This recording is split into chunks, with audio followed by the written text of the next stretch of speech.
Yeah, I think overall, obviously, at the end of the day, my performance wasn't good enough to win us the game. So in my mind, I need to be better. But some things that I did well, I thought I completed most of my passes, kept the ball in play, kept us moving in the right direction. I think the offense showed some good things today.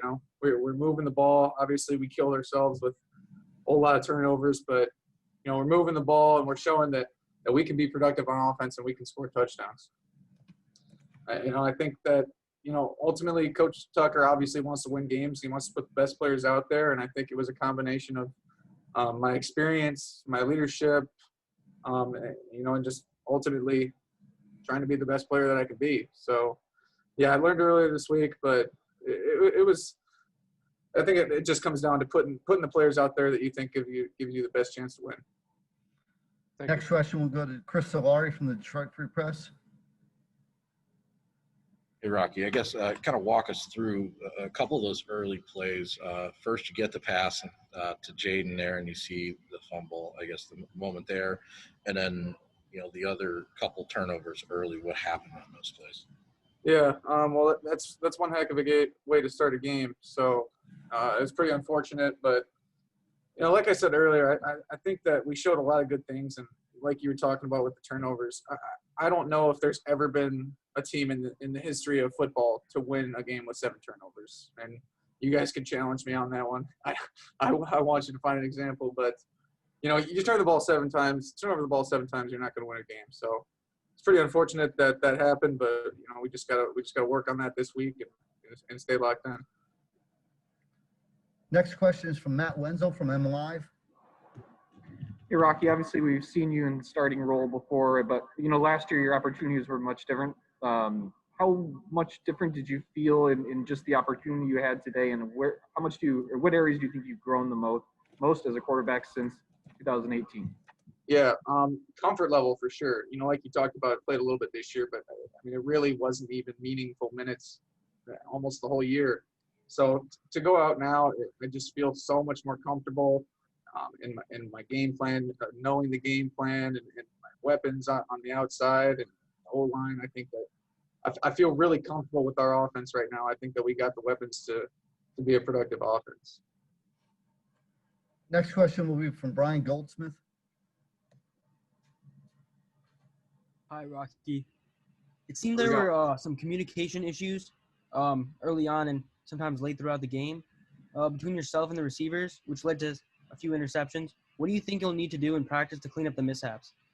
Yeah, it's just like you said, miscommunications, and sometimes that happens. There's reads on plays where receiver's supposed to do this versus this, and sometimes the quarterback and receiver aren't on the same page. So it really just comes down to repping that out versus the looks that we're getting, and just making sure that we're on the same page. You got to try to make your rules as concrete as possible so that so that you can be productive. And then the one late in the game to Ricky, that's not on Ricky, but we were driving down in 2 minutes and they had 3 deep safeties and they're playing off 20 yards. And I told them after the play, I said, hey, if they're going to give us 10 free ones, we're going to take it. We're going to take that first down. So he was not expected to be ready on that, but I think that's another place where we can progress our game, to make those plays.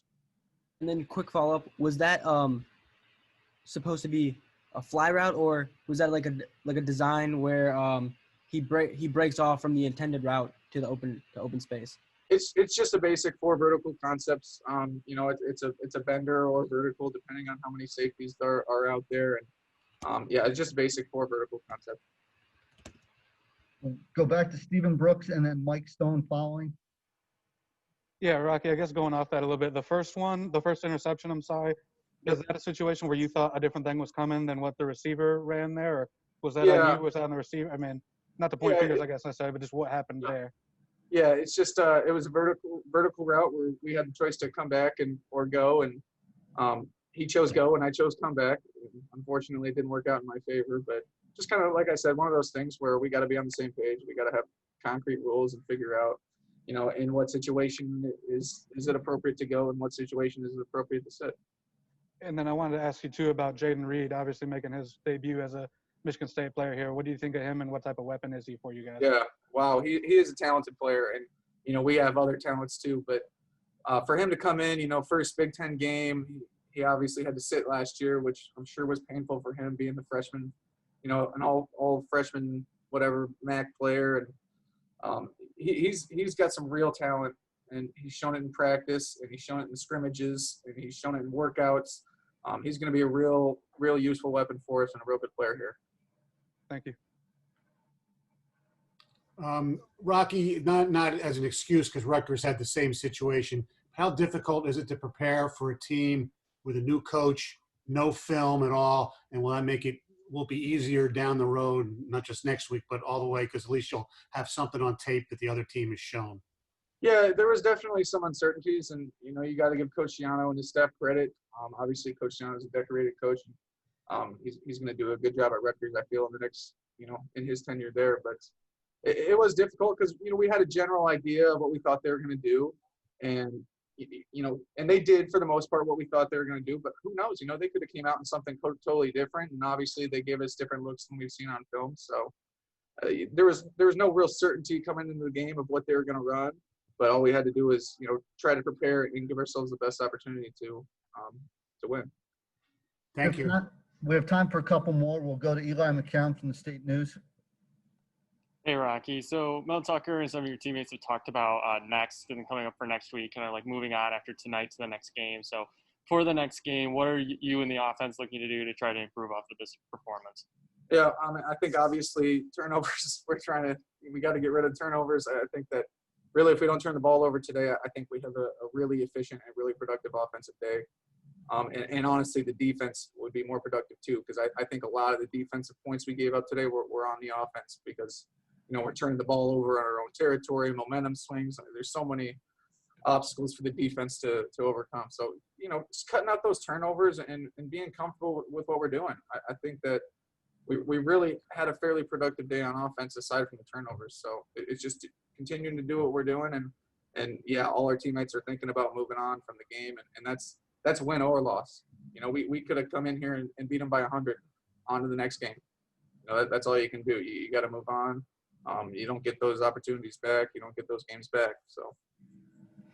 Last two questions. We'll go to Seth Wells first, followed by Chris Solari.